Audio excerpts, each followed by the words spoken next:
미국 텍사스에서 목회하시는 크리스 슈기라고 하는 목사님께서 당신이 메시지다라고 하는 책을 쓰셨습니다. 영어로는 그 책 제목이 Be the Message입니다. 이 책의 제목은 진짜 신앙이라고 하는 것은 우리의 삶 속에서 증명된다라고 하는 것이죠. 캐리 슈 목사님께서는 우리의 신앙생활을 2인승 자전거에 그 비유를 하고 있습니다. 우리 신앙생활이라고 하는 것 주님과 함께 하는 것이죠. 그런데 2인승 자전거를 타는데 여기서 중요한 것은 앞자리를 누가 앉게 하느냐라고 하는 것이죠. 질문 한번 해보겠습니다. 여러분들은 신앙생활하면서 매일 삶의 통제권을 우리 하나님께 맡겨드리고 주님을 따르시는지요? 주님께서는 우리의 신앙생활 속에서 앞자리를 요구하십니다. 2인승의 앞자리를 주님께서는 원하시며 우리를 주님이 원하시는 방향으로 이끌어가기를 원하신다는 것이죠. 그렇습니다. 주님께서는 우리 모든 성도들의 삶을 주님이 원하시는 방향으로 이끄시며 조종하기를 원하십니다. 우리의 역할은 뭐냐? 뒷자리에 앉아서 주님과 연결되어서 매사에 주님의 통제대로 따르는 것이죠. 그러면 매 순간 주님께서 하늘의 그 놀라운 영광과 은혜와 능력과 사랑과 평안을 지혜를 주시는 것이죠. 우리는 주님의 뒷자리에 앉아서 열심히 우리의 페달을 계속 밟으면 된다는 것입니다. 그러나 정말 그런가요? 아니면 내가 앞자리에 꼭 앉아야 된다라고, 내가 원하는 자리에 가야 된다라고 주님은 뒷자리에 계시고 내가 원하는 대로 가고 내가 필요로 하는 것을 계속 공급하여 주시고 주님 계속 페달을 밟아주세요라고 그렇게 생각하는 것은 아닌지요? 이 크리슈 목사님께서 진정한 신앙생활이라고 하는 것, 그것은 우리의 앞자리를 주님께 넘겨드리라고 하는 것에 굉장히 큰 도전을 받게 됩니다. 사도 바울은 로마서 12장부터 그리스도인들이 어떻게 신앙의 삶을 살아야 될까라고 하는 것 설명하고 있습니다. 로마서는 우리가 잘 아시는 대로 크게 두 부분으로 나뉘는데 1장에서 11장 그리고 12장에서 16장으로 나뉘어집니다. 첫째 부분은 믿음에 대한 내용을 다루고 있는데 교리적 부분입니다. 두 번째 부분은 믿음으로 어떻게 살 것인지 윤리적 부분을 말하고 있습니다. 첫 번째 이 교리적 부분, 죄인인 우리 인간이 어떻게 하면 의로우신 하나님과 화해할 수 있느냐라고 하는 것이죠. 그 방법은 하나님께서 우리의 죄를 위해서 보내주신 예수 그리스도를 믿음으로 말미암아 죄 사함을 받는 것이요, 의롭다함을 받는 구원을 말해주고 있습니다. 우리가 예수 그리스도를 믿는다라고 하면 하나님 앞에서 구원을 받는, 의롭다함을 받는 그리스도인이 된 것입니다. 12장부터는 그러면 구원받은 그리스도인에서 우리들이 어떻게 살아가느냐라고 하는 것을 설명합니다. 12장의 첫 시작을 보면 그러므로라고 하는 접속자로 시작을 하죠. 우리가 예수를 믿었습니다. 의롭다함을 얻고 구원을 받았습니다. 그러므로 우리는 이제 어떻게 살아야 되는 것입니까? 여기에 바울은 우리들이 세상을 본받지 않고 이 세상을 극복하는 자로서 살아가야 된다라고 말하고 있죠. 비유적으로 말씀드린 것처럼 2인승 자전거 앞자리에 하나님께서 앉혀드리는 마음이 있어야 된다는 것이죠. 다시 말씀드리면은 뜨겁게 더욱더 주님을 사랑하며 날마다 주님을 의식하면서 살겠다고 하는 마음의 결단이 우리에게 있어야 한다라고 하는 것입니다. 1절에 보면은 너희 몸을 하나님이 기뻐하시는 산제사로 드리라. 이는 너희의 드릴 영적 예배니라고 말씀하고 있습니다. 예배 곧 우리가 하나님 앞에 모여서 예배를 이렇게 드리는데 두 가지 예배가 있습니다. 먼저 교회 안에서 성도들이 모여서 드리는 예배가 있습니다. 그런가 하면 교회 밖에서 우리들의 삶 속에서 드리는 예배가 있습니다. 여기에 바울은 우리의 몸을 하나님이 기뻐하시는 거룩한 산제물로 드리라고 했는데 나를 산제물로 드리는 것 예배가 됩니다. 그런데 여기에 몸으로 드리는 산제사를 드리라고 했는데 여기에 사용한 몸이라고 하는 이 말의 헬라어는 소마라고 하는 단어를 쓰고 있습니다. 그런데 이 소마라고 하는 단어는 우리의 육신, 보이는 그런 육신을 가리키는 것이 아니라 그 사람 전체를 가리키는 것입니다. 소마라고 하는 건 그 사람의 인격이요, 그리고 그 사람이 사는 모든 삶 자체를 말하는 것입니다. 그러니까 하나님께서 기뻐 받으실 만한 예배를 드리는 마음으로 모든 생활을 하라고 하는 것이죠. 믿음은 곧 생활이라고 하는 것을 분명하게 보여주는 말씀인 것입니다. 이를 두고 사도 바울은 우리 그리스도인이라면 생활 속에서 예배자로 살아야 되는 것을 말하고 있습니다. 미국의 유명한 젊은 목사님 가운데서 크레이그 그로쉘이라고 하는 목사님께서는 우리 인간을 이렇게 정의를 했습니다. 우리 인간이 뭐냐? 우리 인간이라고 하는 것은 영혼을 가지고 있는 육체가 아니라 육체가 있는 영혼이다라고 설명을 했는데 너무나도 명쾌한 그런 설명이라고 생각이 됩니다. 우리 인간이 뭐냐? 영혼이 있는 육체가 아니라 육체를 가지고 있는 영혼이라고 하는 것입니다. 여러분, 우리의 육체라고 하는 것은 흙에서 와서 흙으로 돌아가는 것입니다. 유한하다라고 하는 것이죠. 그럼 육체가 흙으로 돌아가는 것처럼 영혼이 함께 있는 육체라고 하면 육체가 사라진 영혼도 정신도 없다라고 많은 사람들이 생각하는 것입니다. 그러나 아니라는 겁니다. 우리들은 영혼인데 육체가 지금 있고 육체 안에 잠시 산다는 것이죠. 우리 영혼은 하나님이 만드신 영원한 것입니다. 그래서 육체 속에서 잠시 지냈다가 하나님께로 가는 것이죠. 그렇기 때문에 우리들이 어떻게 살아야 될 것인가, 우리를 지으시고 그리고 구원하신 참된 영이신 하나님을 바라보면서 영적으로 살아야 되는 것입니다. 분명히 세상 속에는 살고 있지만은 하나님을 날마다 의식하며 하나님을 바라보며 세상 속에서 거룩하며 성결하며 거룩한 자로 살아야 되는 것입니다. 종교개혁자 마틴 루터는 그의 로마서 주석 가운데서 이를 이렇게 해석해서 말합니다. 우리는 늘 예배드리는 자이다. 근데 어떻게 예배드리느냐? 늘 예배드리러 학교에 가는 것이고 예배드리러 일터에 가는 것이고 예배드리러 공장에 가는 것이다 라고 말했습니다. 우리가 하나님을 늘 어떻게 생각하는지를 늘 생각해 봐야 되는데요, 하나님의 특성 가운데는 초월성과 내재성이 있습니다. 초월성이라고 하는 것은 하나님 모든 피조세계, 피조물 밖에 계시는 초월적인 분이라고 하는 것입니다.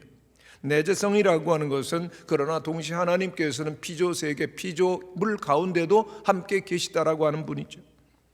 그래서 우리가 삶에서 예배를 드린다, 늘 우리를 떠나지 아니하시고 함께 하시는 하나님 앞에서의 거룩한 의식을 가지는 것입니다. 이 하나님의 앞에서라고 하는 이 말을 라틴어로는 코람 데오라고 말합니다. 그 말의 뜻은 하나님의 얼굴 앞에서라고 하는 것입니다. 늘 무슨 일을 하든지 어디에 있든지 하나님의 임재 속에서 살겠다라고 한 믿음의 고백, 코람 데오인 것입니다. 우리들이 이와 같이 교회 밖에서의 일상생활 속에서도 예배를 늘 드리는 자로 살려고 하면은 구체적인 방법이 12장 2절의 말씀입니다. 너희는 이 세대를 본받지 말고 오직 마음을 새롭게 함으로 변화를 받아 하나님의 선하시고 기뻐하시고 온전하신 뜻이 무엇인지 분별하도록 하라. 여기 아주 중요한 두 가지가 나오고 있습니다. 뭡니까? 두 가지 삶의 방식이 우리 앞에 있다라고 하는 것입니다. 세상을 따르는 방법이 있고 하나님의 뜻을 따르는 방법이 있다라고 하는 것입니다. 우리들은 둘 가운데서 선택을 정해야 됩니다. 사도 바울은 오늘 본문 속에서 우리들이 세상적인 사고와 감정과 행위의 방식들은 거부하고 하나님의 뜻을 따르는 것을 우리 자신의 삶의 모습으로 받아들여야 된다라고 말하고 있습니다. 최근에 읽은 성경 가운데서 굉장히 도전과 그리고 깨우침을 주는 말씀이 있었습니다. 전쟁을 앞두고 있었던 아사 왕에게 하나님께서 선견자를 보내시고 이렇게 말씀하십니다. 너희가 여호와와 함께하면 여호와께서 너희와 함께 하실지라. 너희가 만일 그를 찾으면 그가 너희와 만나게 되시려니와 너희가 만일 그를 버리면 그도 너희를 버리시리라. 이 말씀 무섭지 않습니까? 하나님 늘 함께 하시고 우리를 위해서 필요한 것을 주시는 분이라고 늘 생각하는데 아니라는 겁니다. 우리가 하나님과 늘 함께 하기를 원하고 하나님을 찾으면 하나님께서 우리와 함께 하시고 우리를 만나 주실 것입니다. 아멘.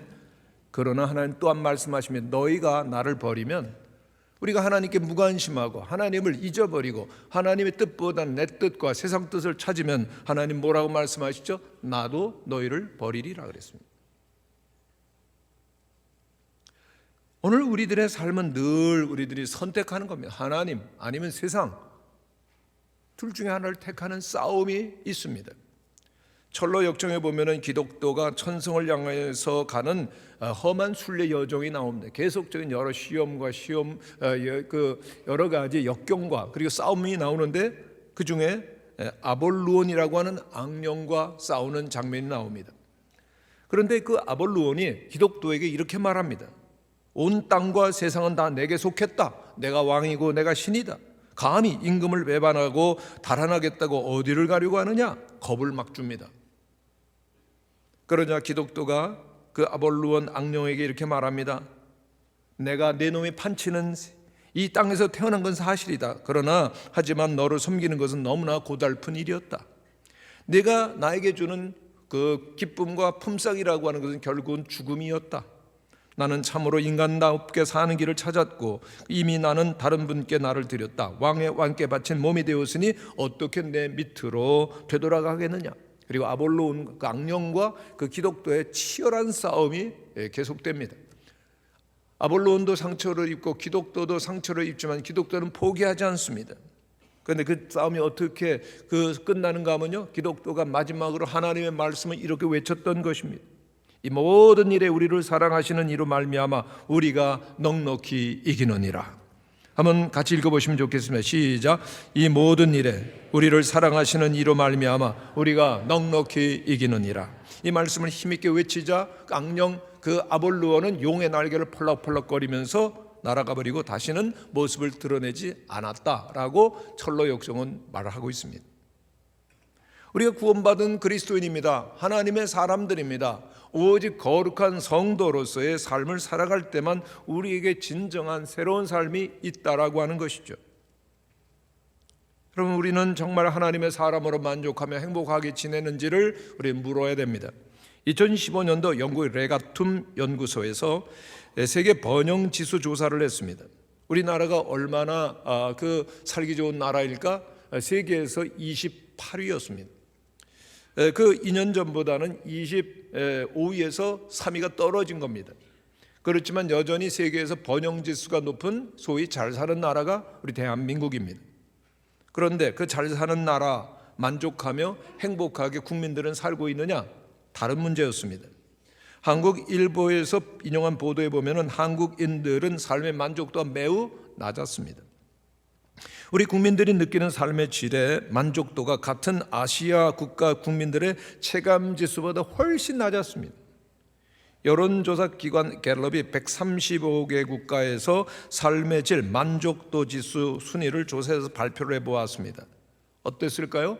한국은 잘 살기는 28인데 만족도 지수에서는 75위에 머물렀습니다. 그래서 대만, 일본은 물론이고요, 필리핀, 태국, 인도보다도 삶의 만족도에서 한국이 밀려 있습니다. 물질적으로 우리나라보다도 훨씬 가난하고 먹고 살기 어려운 나라도 삶의 만족도가 한국보다 높았습니다. 여러분, 우리는 깨닫게 됩니다. 아, 그렇구나. 진학을 하고 취직을 하고 직장에서 승진하고 돈 벌고 인정받는다고 해서 행복한 것은 아니로구나.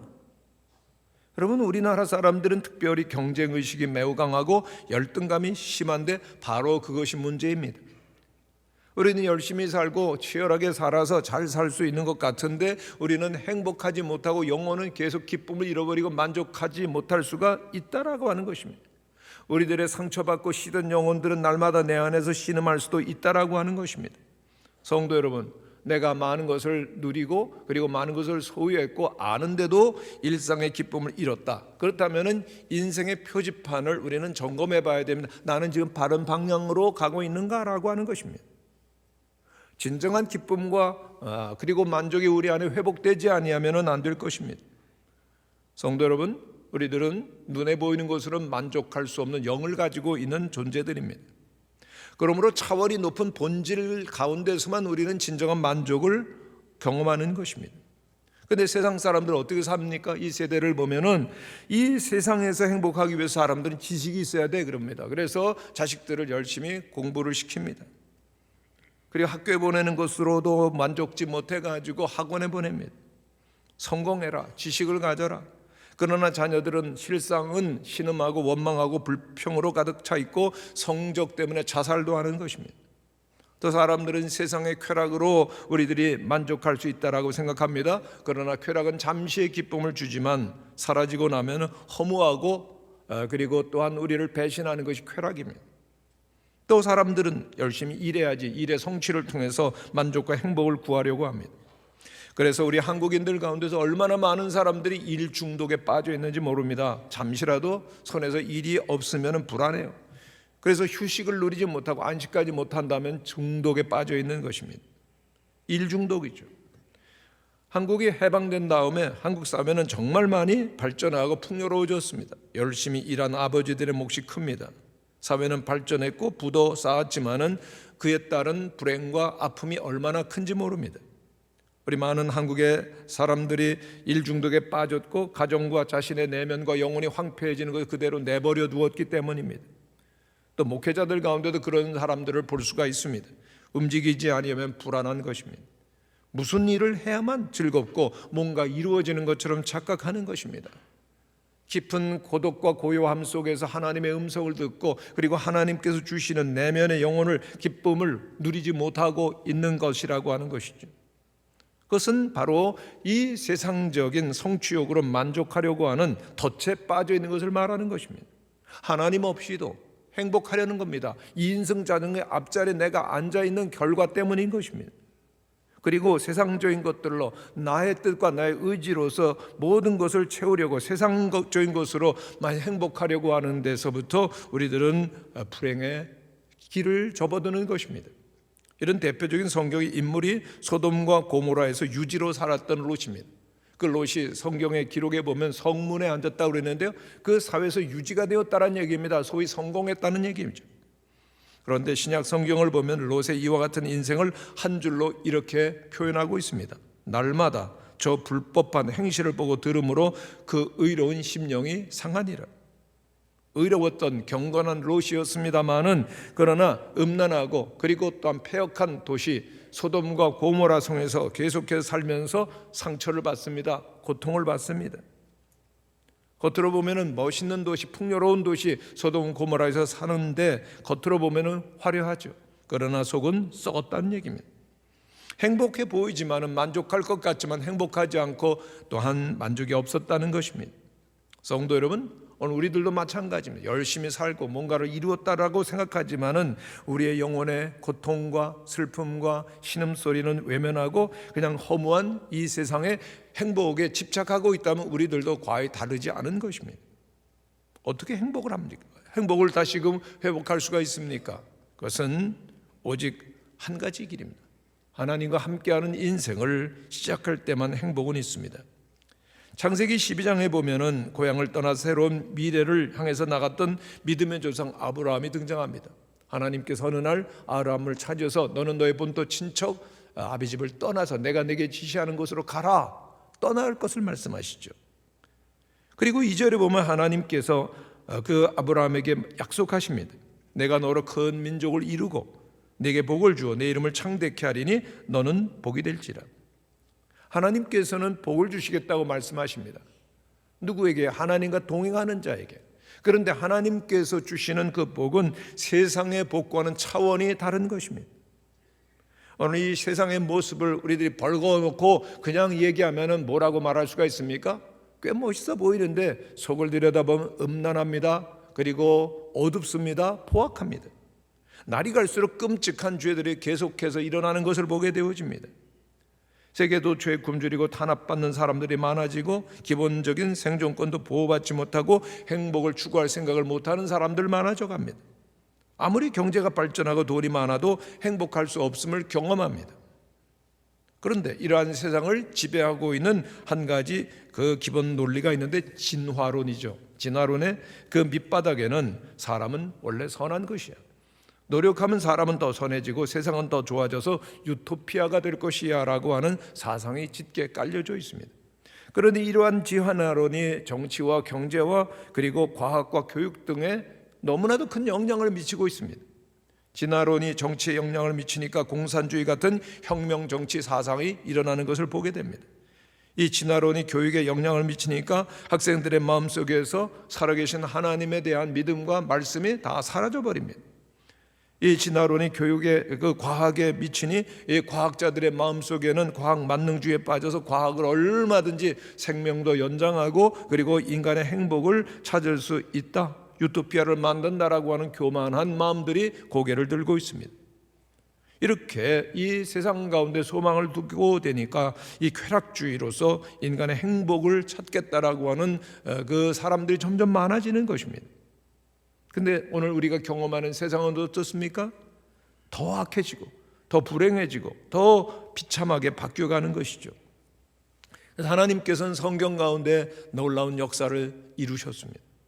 한 민족을 세우고 그리고 그 민족 가운데에서 세상을 복된 나라로 만드는 구원이 일어나도록, 즉 아브라함을 부르셨고 이스라엘 민족을 세우시고 그리고 그 민족 가운데 예수님이 이 땅에 오게 하신 것입니다. 예수님께서 이 땅에 오셔서 우리의 모든 죄를 대신하시고 십자가에 죽으시고 부활하셨습니다. 그 예수 그리스도를 믿는 자에게 하나님 앞에서 의로우심을 얻고 그리고 또한 영원한 복을 누리며 그 생명을 나누는 놀라운 일을 맡겨주신 것입니다. 그렇습니다. 하나님과 함께할 때만 영원한 행복이 있고 참된 생명의 길이 있는 줄로 믿습니다. 그러면 그와 같은 변화는 어떻게 가능할까요? 그 변화를 받는 방법은 마음을 새롭게 하는 것입니다. 이 세대를 본받지 아니하며 마음을 새롭게 하라고 하는 것입니다. 그런데 우리의 마음이 새로워집니까? 예수님을 믿고 교회를 다니지만은 어느 순간 완전히 마음이 새로워지는 것 아닌 것을 우리들은 경험하고 있습니다. 우리들의 내적인 이 변화라고 하는 것은 점진적인 변화인 것을 보게 되어집니다. 꾸준히 계속해서 변화를 힘써 노력하지 아니하면은 우리들은 마음이 새로워지거나 삶이 새로워지는 것을 경험할 수가 없습니다. 요즘에 우리 화제가 된 한 선수가 있죠. 한국 테니스 사상 최초로 그 메이저 대회 4강에 오른 정현 선수입니다. 얼마나 자랑스러워요. 여러분 자랑스럽죠? 자랑스럽지 않은 분이 한 분 계신 것 같아요. 여러분 근데 이 정현 선수는 고도 근시 약시 때문에 어쩔 수 없이 6살 때부터 테니스를 시작했다고 했는데 그는 연습벌레였다고 하죠. 테니스에 관한 한 어떤 지식이라도 습득하는데 노력이 있고 고칠 부분이 있다고 하면 하루 종일 같은 동작을 수백 번 하는 지독한 연습벌레였다고 합니다. 유망주로 각광을 받다가 2016년 세계 랭킹 100위 이내 선수들이 뛰는 투어 대회에 본격적으로 나가게 되는데 거기서 맛본 것은 그 벽이 높다는 거죠. 세계 100위 선수들과 뛰어보니까 판판이 지는 겁니다. 계속 좌절합니다. 한국 테니스의 희망으로 불렸던 그가 그 즈음에는 이런 평가를 받죠. 실력에 비해서 거품이 낀 선수다. 정현 스스로도 항상 이기기만 하다가 지는 걸 자주 겪으니 힘들었어요. 경기를 뛰면서도 내가 나를 믿을 수 없을 정도였어라고 말했죠. 그 결단을 해야 되는데 어떻게 결단했는가? 이 정현 선수는 투어 중단이라고 하는 승부수를 던졌다고 하는 그 기사가 정말 저는 그 이번 정현 선수의 그 보도 가운데 제일 마음에 남았습니다. 어떻게 정현 선수가 나올 수가 있었던가? 투어 중단, 딱 모든 시합을 중단하고 이렇게 말합니다. 한번 떨어져 봤으니 다시 올라가면 된다고 하면서 2016년 6월부터 4개월 동안 진천 선수촌에서 집중 훈련을 다시 시작한 겁니다. 그때부터 그 라켓을 어떻게 잡아야 되는지 그립부터 서브를 어떻게 해야 되는지 스트로크를 어떻게 때리는지 문제점 전반을 손을 보게 된 겁니다. 몸의 밸런스를 맞추기 위해서 그 지겨운 웨이트 트레이닝도 열심히 합니다. 그는 이렇게 말합니다. 전에 서브를 넣거나 공격할 때는 리듬이 없었습니다. 왜냐하면 생각이 너무나 많았기 때문에. 그런데 연습을 합니다. 공을 띄우고 그리고 치는 것을 아무런 생각 없이 계속 반복을 하자 나만의 경쾌한 공격 리듬이 생겼다고 했습니다. 드디어 혹독한 슬럼프에 빠져나왔습니다. 그리고 수많은 세계 사람들에게 감동과 그리고 도전을 주는 선수가 되었습니다. 그야말로 날아오른 것이죠. 여러분, 그건 테니스 얘기고요. 중요한 건 우리들의 얘기입니다. 정현 선수가 금메달 따면 뭐하고 뭐가 달라집니까? 우리들입니다. 우리들이 보통 오랫동안 믿어온 것 아니잖아요. 그런데 영적으로 새로워지고 있느냐 하는 것입니다. 오늘 우리들이 정말 새로워지기 위해서 필요한 것은 무엇이죠? 여러분, 이 변화된다는 것은 형식의 어떠한 변화입니다. 새로운 형식이 내 안에 형성되어져 가야 되는 것이죠. 그런데 그 변화는 하루아침에 이루어지지 않는다는 것을 우리들이 잊지 말아야 되는 것입니다. 마치 이미 있던 낡은 집을 다 부숴버리는 겁니다. 기초공사를 새롭게 하는 것입니다. 차례대로 설계도면을 따라서 새로운 집을 지어가는 과정과 같은 것입니다. 그런데 새 집을 지어가는 모든 한 과정들이 어디에 있느냐? 오늘 말씀에 있습니다. 하나님의 선하시고 기뻐하시고 온전하신 뜻 뜻대로 우리들을 세워가는 것입니다. 그러면 그 지침, 하나님의 선하시고 기뻐하시고 온전한 뜻대로 세워나가는 구체적인 방법이 무엇일까요? 첫 번째, 늘 다시 생각하는 습관을 새해는 가져야 됩니다. 무심코 달려가고 많은 사람들이 가던 길을 우리들이 따라가던 발걸음 멈추고 다시 깊이 생각해 보아야 됩니다. 왜요? 우리의 신앙의 변화라고 하는 것은 결국은 생각의 변화이기 때문이죠. 두 번째입니다. 하나님의 말씀에 항상 주의를 기울여야 됩니다. 늘 하나님의 말씀을 들어야만, 말씀을 들을 때 믿음이 생기고 믿음으로야 이 세대를, 세상을 이길 수가 있기 때문입니다. 세 번째는 성령 하나님께서 내 안에서 일하실 수 있도록 우리의 마음을 드리는 것입니다. 성령 충만이라고 하는 것은 주님께 나의 모든 것을 다 드리고 주님께서 나를 위해서 온전히 일하실 수 있도록 우리 하나님을 우리 그 2인승 자전거의 앞자리에 앉혀 드리는 일이라고 하는 것이죠. 하나님의 은혜만이 우리를 새롭게 변화시킬 수가 있기 때문입니다. 사도 바울은 모든 하나님의 자비하심은 너희를 권한다 라고 말하지 않습니까? 오늘 우리 성도들 가운데서 많은 축복보다는 거절을 더 많이 경험한 분들도 있을지 모르지만은, 그러나 성경이 말씀해 주고 있는 우리 자신이 누군가를 우리는 늘 알아야 됩니다. 우리 모든 성도들은 하나님 안에서 특별히 선택된 축복받은 사람들입니다. 영원히 하나님과 동행할 수 있도록 하나님의 사랑받는 자녀들로 선택되었습니다. 우리는 인생을 살아오는 동안 많은 상처가 있습니다. 많은 실패를 경험했습니다. 많은 죄식도 있고 두려움도 있고 그리고 또한 불만도 있지만은 하나님은 여전히 우리를 사랑하십니다. 하나님과 우리는 영원히 동행하도록 선택된 존귀한 존재입니다. 우리들이 살아가면서 또 새로운 삶을 그리고 변화를 우리들이 꿈꾸면서 잊지 말아야 될 것은 하나님은 나를 사랑하신다는 것입니다. 오늘 우리들이 하나님의 사랑받는 존재로서 승리하는 삶을 살기를 하나님 얼마나 원하시는지 우리가 잊지 말아야 되는 것이죠. 정현 선수가 메이저대회에서 우승을 했으면 얼마나 좋을 뻔했습니까? 하나님께서는 우리들이 인생 경기 가운데서 승리하기를 그렇게 원하시는 것입니다. 그러기 위해서 필요한 것은 하나님께서 언제나 나와 함께 하시며 나를 사랑하신다는 음성을 들어야 되는 것입니다. 하나님의 음성을 들을 때만 내가 누구인지를 알고 그리고 결국 그렇게 되는 것입니다. 성도 여러분, 꼭 깨달아야 됩니다. 하나님 여러분 사랑하십니다. 하나님 여러분 떠나지 않으십니다. 그렇군요. 제가 하나님의 사랑받고 있는 하나님의 사랑의 대상이었군요. 하나님이 저를 기뻐하시는군요. 그를 알 때만 우리들은 새로워질 수가 있는 것입니다. 그렇기 때문에 늘 새해를 맞이하면서 예배를 열심히 드리시기를 바랍니다. 설교 말씀 열심히 들으시고 그리고 성경을 읽고 묵상하시면서 하나님이 나를 사랑하신다. 그렇기 때문에 그 하나님과 나도 사랑하며 함께 할 때 행복한 동행이 시작이 되는 것입니다. 하나님의 말씀이 내게 들려지게 되어질 때 아름다운 삶이 시작되는 것입니다. 하나님의 말씀을 늘 가까이 하시는 성도들, 그리고 그 하나님의 말씀을 사랑하는 다음 세대를 우리 자녀들에게 나누어 주시는 성도님들이 되시기를 바랍니다. 하나님을 만나며 동행할 때 행복한 삶이 있습니다. 창세기의 말씀을 볼 때 어느 날 하나님께서 아브라함에게 나타나시죠. 그래서 하나님이 아브라함을 만나고 믿음의 사람이 되었을 때 그는 복된 민족 이스라엘의 조상이 됩니다.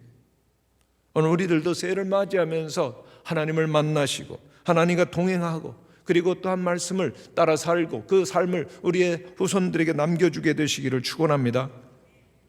우리가 잊지 말아야 될 것은 인간은 그럼에도 불구하고 연약한 존재들이라고 하는 것이죠. 아무리 버리고 싶어도 우리 안에는 죄성이 있습니다. 이 죄성 때문에 우리가 잘못하고 넘어지고 실수하고 실패하고 나쁜 습관들이 있다는 얘기입니다. 우리의 죄 때문에 또는 우리의 조상들이 지었던 죄 때문에 잘못된 습관 때문에 얼마나 많은 불행과 어려움들을 경험합니까? 하나님께서도 조상에 되는 3대 4대까지 간다고 그랬어요. 성도는 마찬가지입니다.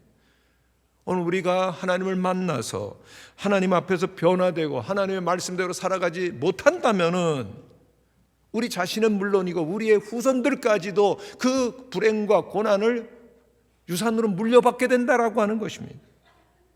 그러나 아브라함은 달랐습니다.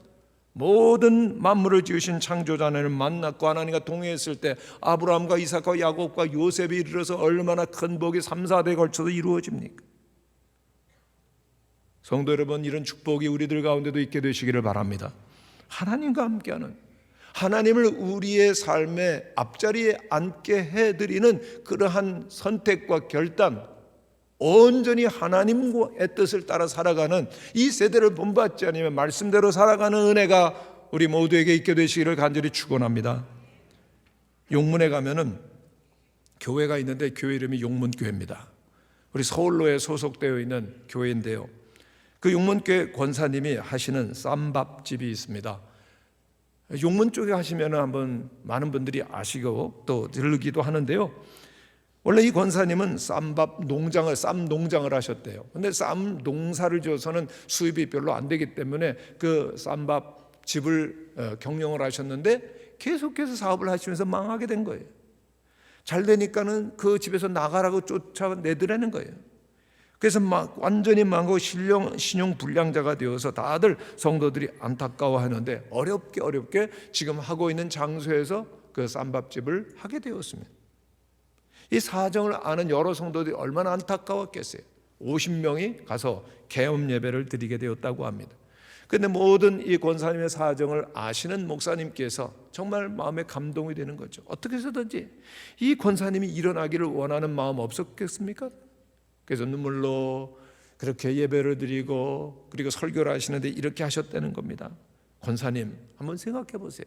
지금까지 모든 수단과 방법을 해도 되셨어요? 안 되셨잖아요. 그러면 제가 권면해 드리는데 한번 믿음으로 해보시지 않으시겠어요? 식당을 하지만은 그 식당과 거기는 관광지이기 때문에 식당을 주일 안 하면 안 되는데, 권사님, 식당 한번 우리들이 믿음으로 해봅시다. 예수님 한번 잘 믿으면서 사업을 해보시죠. 주일 지키시고 믿음으로 해보시지 않으시겠어요? 그런데 정말 도전이 되었다고 합니다. 사업을 하는데 믿음으로 해보겠습니다. 그리고 믿음으로 해보지 못했던 그 사업을 정말 철저하게 하나님 앞에 회개하고 눈물로 기도하면서 믿음으로 그 쌈밥집을 시작하셨다는 겁니다. 주일이면 문을 닫으시고, 그리고 매출의 11조를 정확하게 하시고, 그리고 주일이면 봉사하고 교사로 일하신 겁니다. 근데 사업이 될까요? 관광지에서 사업을 해도 주일날 문을 안 열어요. 매입의 11조를 그렇게 11조를 드려요. 사업이 안 될 것 같죠. 근데 하나님이 앞자리에 앉으시니까 모든 것이 형통하더랍니다. 사업이 계속해서 번창을 하고 그곳 건물을 매입을 하실 수 있게 되어지고, 교회에서는 매주 가장 많은 11조를 하시는 권사님이 되셨다는 겁니다. 그래서 그 다음 그 용문교회는 주일날 사업을 쉬는 교인들이 점점 많아지고 온전히 11조를 하는 성도들이 계속 많아졌다는 겁니다. 여러분, 이 세대 가운데에서 사업하는 거 얼마나 힘드세요? 직장 나가는 거 얼마나 힘드세요?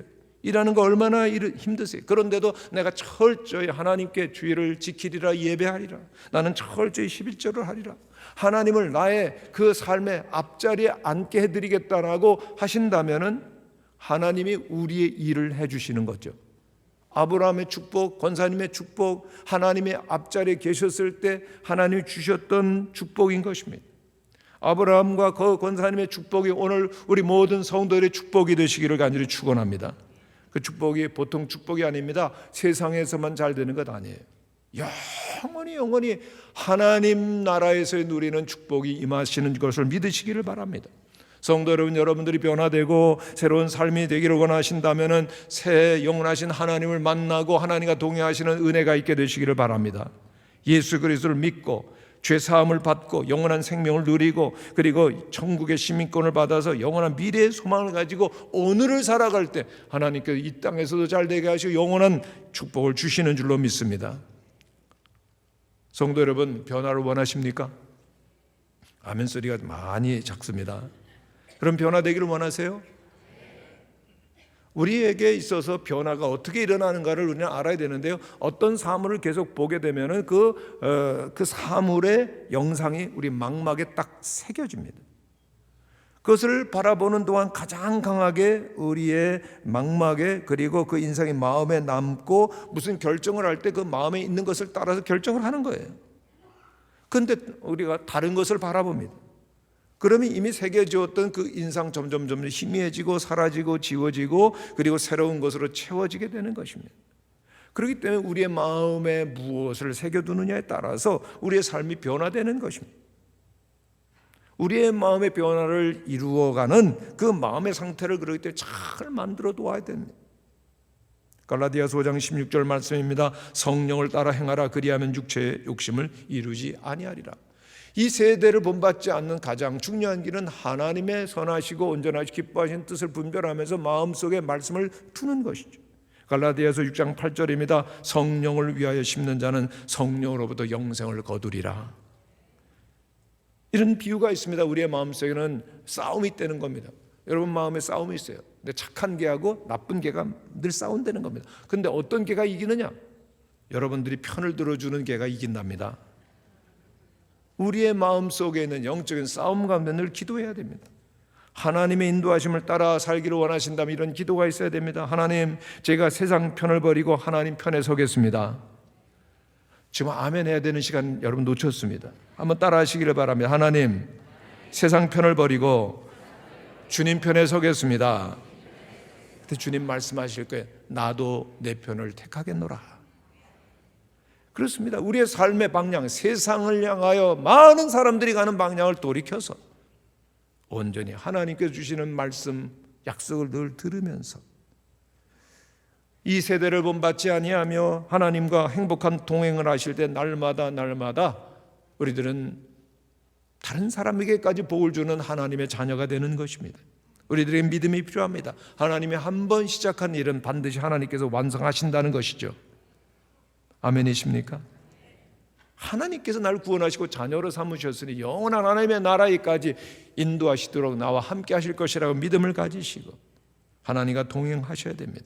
세상을 본받고 세상을 따라가고 사람을 따라가던 삶의 방향을 완전히 바꾸셔서 주님과 함께 가는, 그리고 복된 삶을 사시고 그리고 그 삶을 자손들과 많은 사람들에게 나눌 수 있는 성도들 되시기를 간절히 축원합니다. 함께 일어나셔서 기도하겠습니다.